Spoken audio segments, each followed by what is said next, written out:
Let me just buy this thing.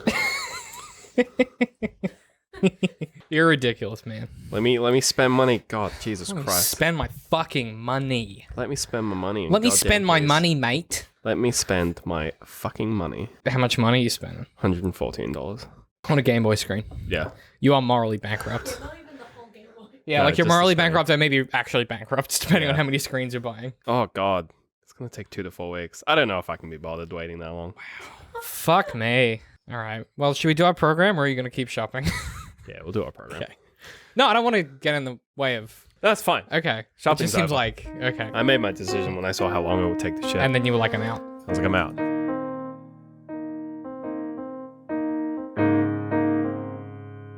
Hey guys, welcome back to the Arthritis Podcast, official podcast of digital and creative media works, where each week we take something from pop culture and try to break it down to better understand it. My name is David. Hello, my name's Ben. Benjamin, Welcome to the show. welcome to the show. That was weird. Every time you do something different, I get real freaked out. I'm like, what's he going to do this time? Welcome to the show. Welcome You should to do that the every show. week. It's like a nice invite. I'm I not feel going to. welcomed. Oh, It's going to change every time. You're welcoming them, not me, weren't you? Yeah, I don't care about Yeah, you. okay, cool. Awesome. Look, we're kind of closing off our deep dive into auteur theory. Last week when we talked about Once Upon a Time in Hollywood, I feel like we got into a lot of the nitty-gritty of the actual theory itself. Now let's just talk about some stuff. So I was like, Let's just talk about a thing. better way to maybe finish up with something a bit lighter that is still kind of by an auteur, that is a bit less meaty and maybe kind of dovetail into chilling out a little bit. So I figured why not pick something a little fun, a little silly. So this week we are talking about the style of Serenity. To be clear, the 2005 film by Joss Whedon, not the surreal video game film with Matthew McConaughey from 2019 that we also watched. Wait. Do you remember that where he's on a fishing island and it turns out to be VR? Wait, and that game? film's called Serenity? Mm. Yeah, because the boat's called Serenity. Yeah. So that's real hinky to think about for too long. What does that mean, Vince? Hinky. Why don't you say strange or weird? I mean, hinky, that has no meaning. That's fucking weird. But this Serenity is a 2005 sci-fi action film written and directed by Joss Whedon, wrapping up Whedon's short-lived TV show Firefly. So before we get into the summary, what did you think of this going into it knowing that you haven't really seen much of Firefly and don't really know much about it? Man, you really pulled me out of the barrel on that one. Yeah, I've barely seen any of Firefly. Yeah, I think you've seen like the first episode, right? Yeah, we did an episode on it, and I knew nothing. You about pretty it. That was- straight up, you were like, that I was- ain't seen it. That was back when I ain't seen would it. often not watch. Ben what we was, were doing. oh, you did pretty well, but yeah, every now and then you're about like, I don't 4 know. episodes in. Yeah, I thought it was fine. I don't know. It's very similar. Like the TV show starts pretty much the same way that this starts, to the point where it's like you feel like you've missed a lot, but really you haven't. Yeah, it's very And much... especially in this one where I'm like, I know I've missed a lot, but really I hadn't. It's kind of Yeah. like, hey, this world's been kind of going on a long time without you. Don't worry about it. Here's just a bit of the story. Yeah, kind of thing. it's like a Star Trek. How did you think of it compared to, like, say, the Avengers? Because that was Whedon as well, like the first one. Like, because Like it's the first sort of Avengers? yeah. Well, he did a bunch of they- them, but it's got that kind of buddy cop sort of. I mean, from the, you can watch Avengers without having watched the first few films, or at least like not having like a lot of knowledge of the first few films. I know like when the first Avengers came out, I hadn't really seen the other ones. Like I think I'd seen Iron Man 1, maybe 2, and like that was it. Like I skipped bloody Catboy. From that perspective of like they're films that you kind of watch in isolation. I mean, Sort of it's similar. I mean, characteristics like the style and the characteristics. Like it's got the snappy kind of dialogue. There's sort of Yeah, that. it's witty as fuck. Yeah, it's just which is, Whedon like, spinning his wheels, being like, look at how quippy everyone is. Yeah, and I don't hate it as much in this one. Probably just because the characters are a bit more fresh. I think in comparison with the Avengers, one of the reasons I like this more is they're not like in the Avengers. It's like Thor is like I'm Thor, but in this everyone has their own like kind of. They all have a shared language and a shared kind of. They all talk weird in the same weird way. Whereas I think one of the things with Avengers is like everyone has a gimmick and it gets kind of old pretty quick. Whereas this, they all kind of share the same or a similar gimmick as far as the language itself, or like they use like the Chinese to swear, or like the weird turns of phrase that you just wouldn't hear in normal language. I think it kind of works a bit better. It's a bit more coherent, I think. Right. So I feel it's less off-putting when someone says like "go ram" instead of "goddamn" and things like that. But yeah, I don't know. Coming back to it now is weird because Firefly obviously is a fucking masterpiece. Big thing. Except for the first episode's dog shit, whatever. Like really, really clever, interesting TV show. This film in particular is like a high-budget version of that, for better or for ill, and it tries to solve so much of the TV show when it doesn't need to. So I don't know. We'll kind of get to that maybe at the end, but let's do the summary and then see what we think. So strap in. River Tam, a young, brilliantly smart girl from an affluent family, is held and conditioned by the Alliance, a galaxy-wide government, and is conditioned to become a psychic and assassin. Simon and River Tam have now taken refuge. Having escaped the Alliance, Simon and River have now taken refuge.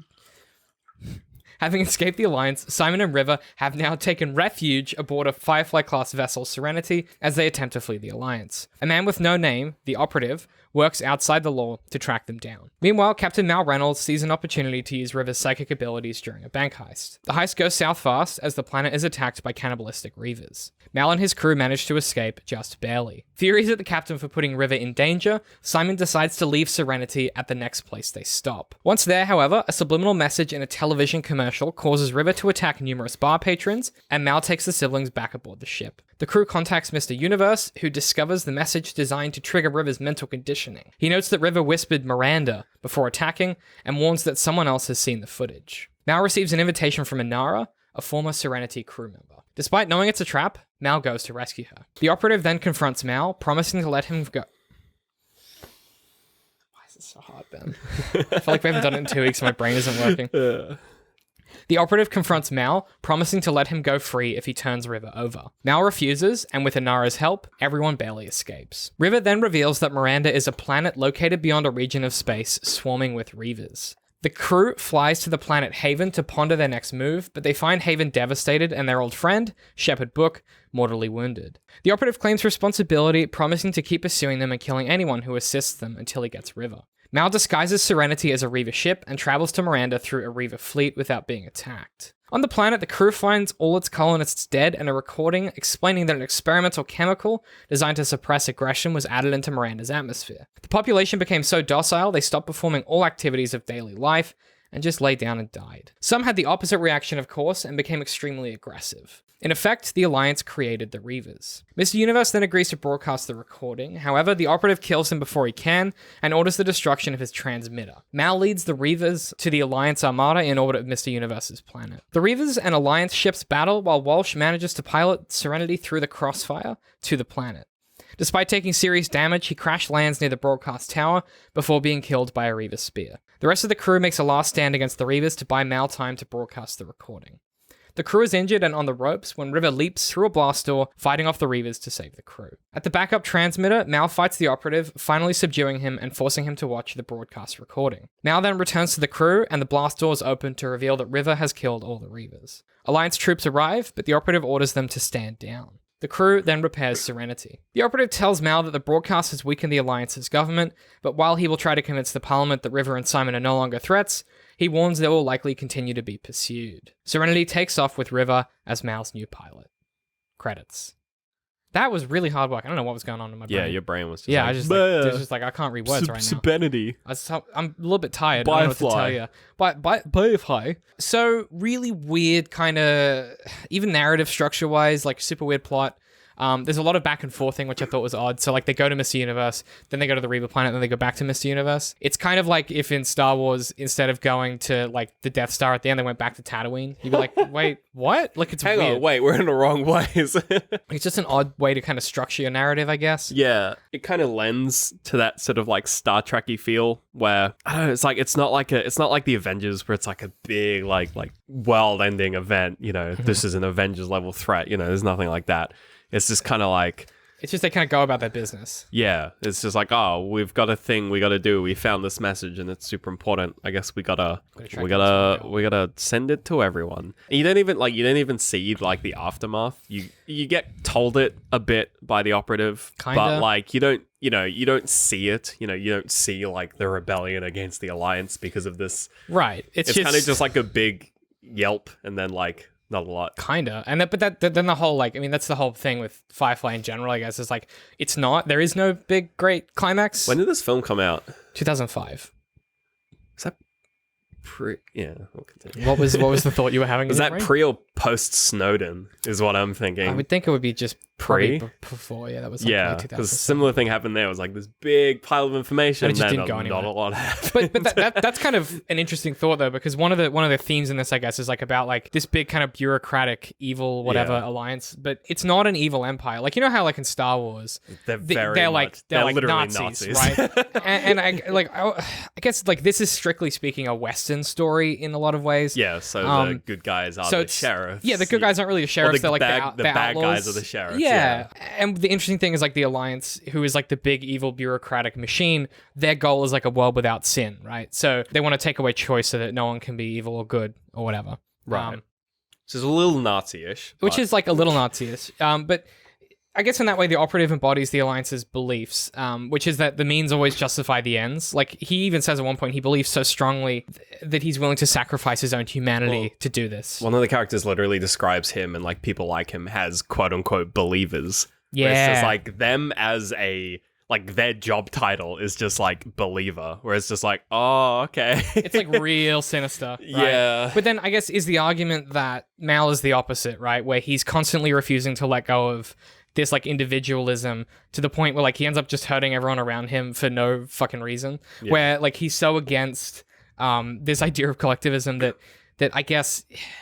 Is Whedon trying to say, okay, well, if you have the Alliance, which is this big, benevolent, kind of evil, quote-unquote, evil by necessity machine, and Mal is the individual opposite, but he is not really that much better? Like, he just kind of... Like, I don't know, is Mal a hero, or is he just a necessary counterpoint? I mean, I think in this film, they run the whole, like numerous times they run the cliche of, like, oh, you're not so different to me after all, rah, rah, rah.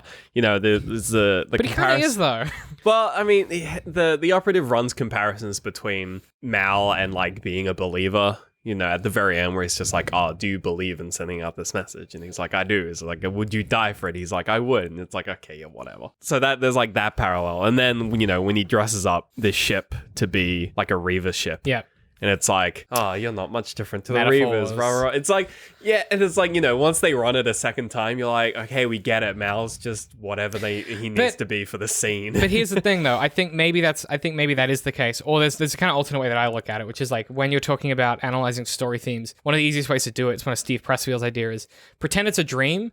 And then if you think about what that thing will represent in a dream, that's probably like how it's themed in the story. So in a lot of ways, like the Alliance represents like the superego. So like the logic or whatever, like the overall control of the body. We're getting deep in this.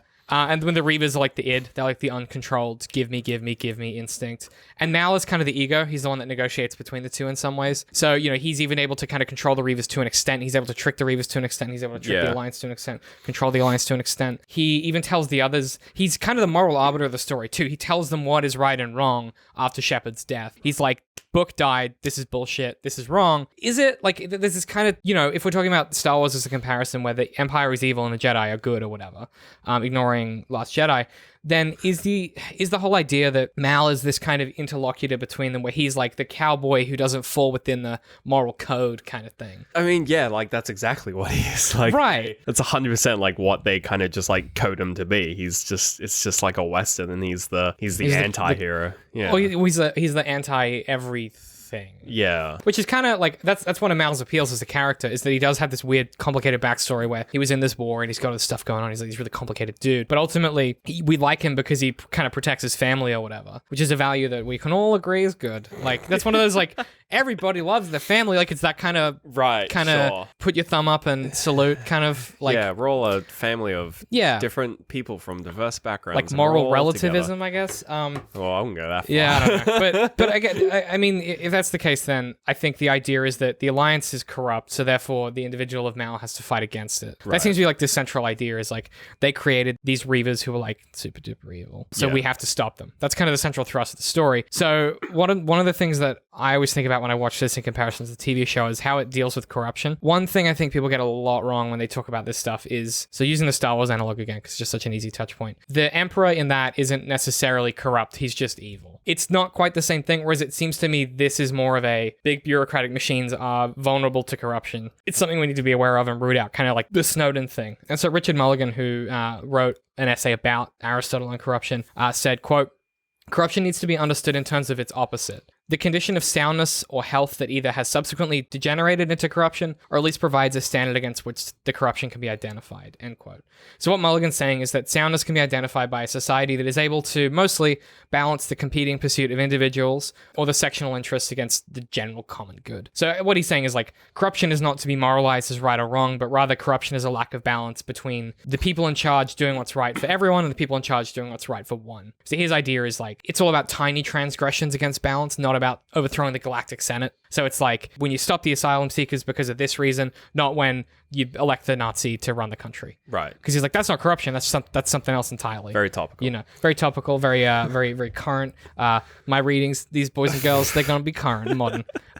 So the obvious question then is the Alliance in this story corrupt, right? I don't think we see enough of them to make a realistic call, but in the broader sense of what they're trying to convey, they seem to be these people who just are willing to compromise literally anything to get what they want. I don't know. So when you're thinking about this, coming at it fresh, given that we said that Mal isn't sort of too concerned over good or evil, he's really concerned about what's going to be best for his crew and his family or whatever. He does put himself in the line of fire before anyone else. Welch's death isn't like justified. You know how like the operative, when he kills someone, he's like, it's for the better good or whatever. Right. At no point does Mal say, well, Welch had to die for us to get here. They just let the death be part of the process. There's no like justification of the ends. Right.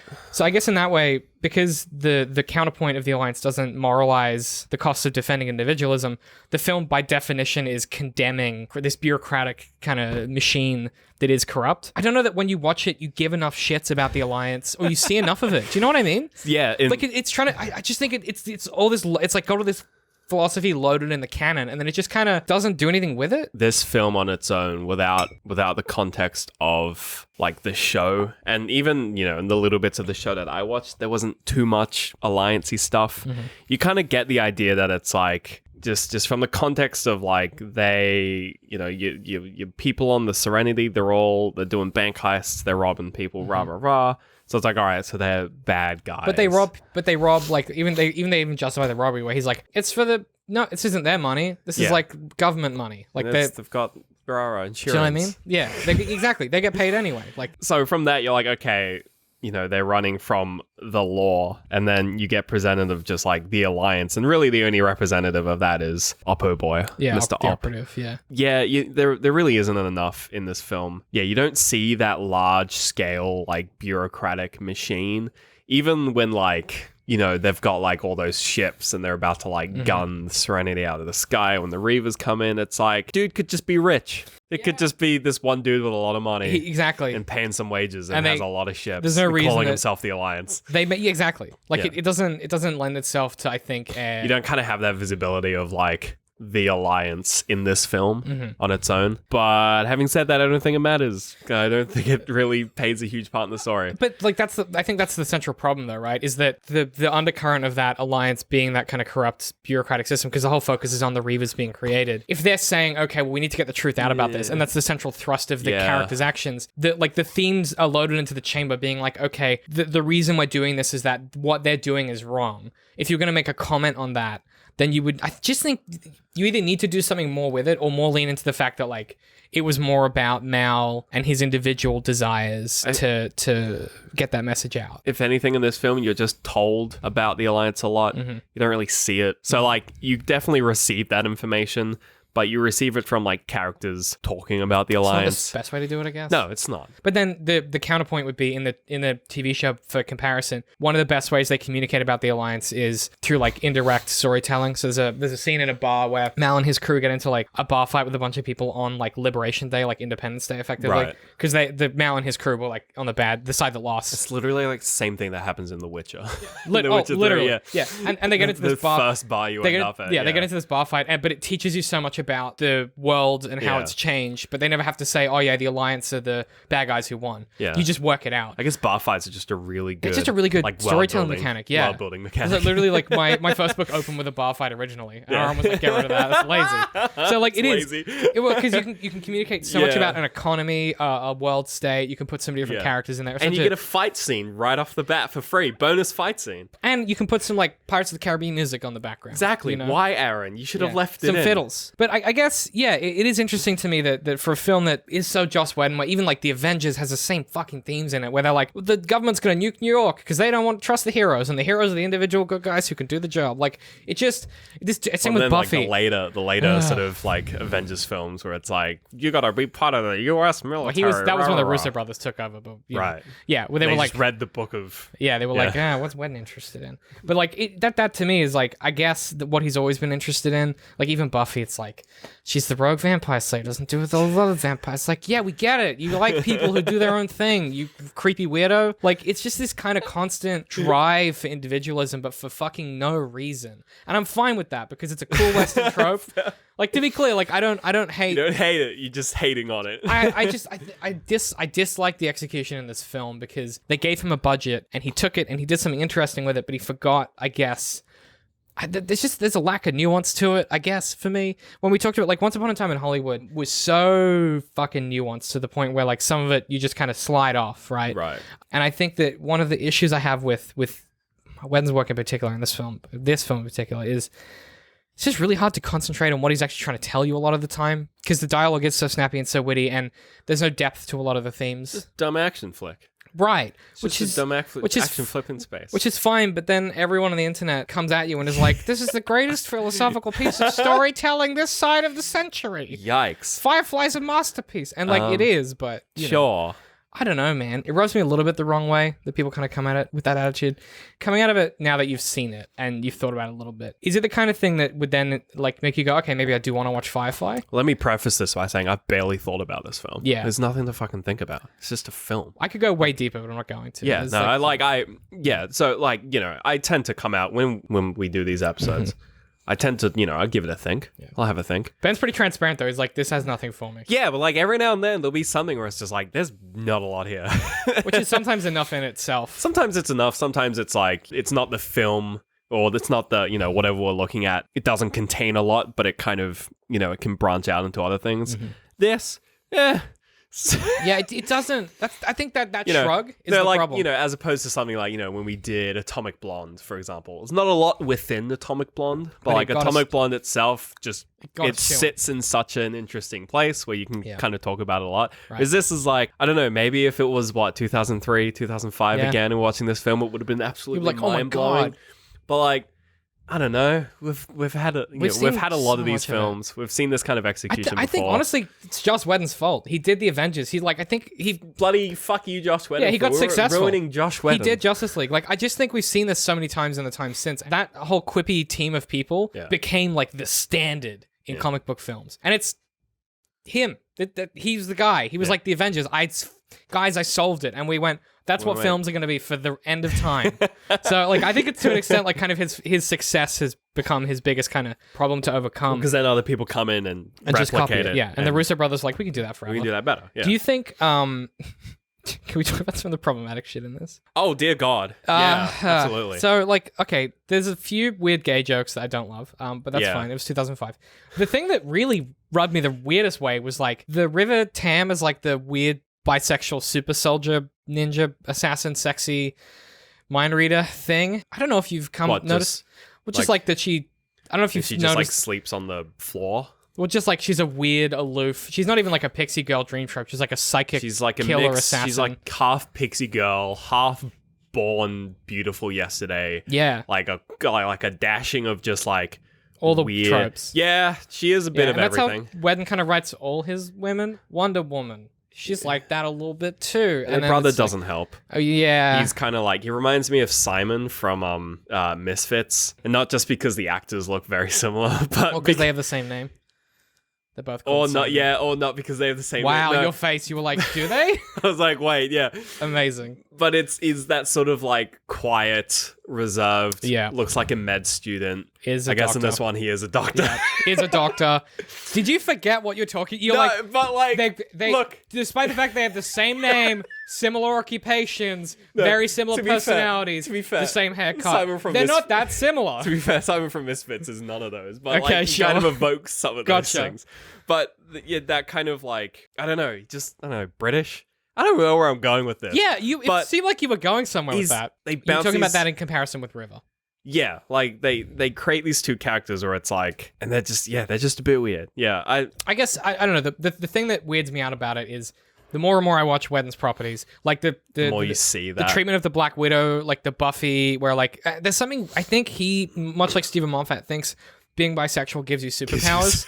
Like, because that does seem to be a trend I've noticed with these kind of middling to kind of late male writers who came up in that era, where I think they are just so transfixed by the idea of like bisexual women that Yeah. it's just this thing that kind of, I don't know, man. Like it just really is like. That's like she's got superpowers, not because she's bisexual, but it bet your bottom dollar. If someone in a wedding script has superpowers, it's probably gonna swing both ways. I mean, Moffat did. What's his name? Jack. Captain Jack. Yeah. Like there's just I don't know what it is, but Which is like equally problematic, but people give it a pass because he's a guy. I mean coupling, which was like a real, I get it with his ex-wife, but like that, even that, it was like she's bisexual and she's crazy, but she's real smart. And it seems like it started then. And I just don't know, man. Wedding kind of does the same thing with River, where it's like.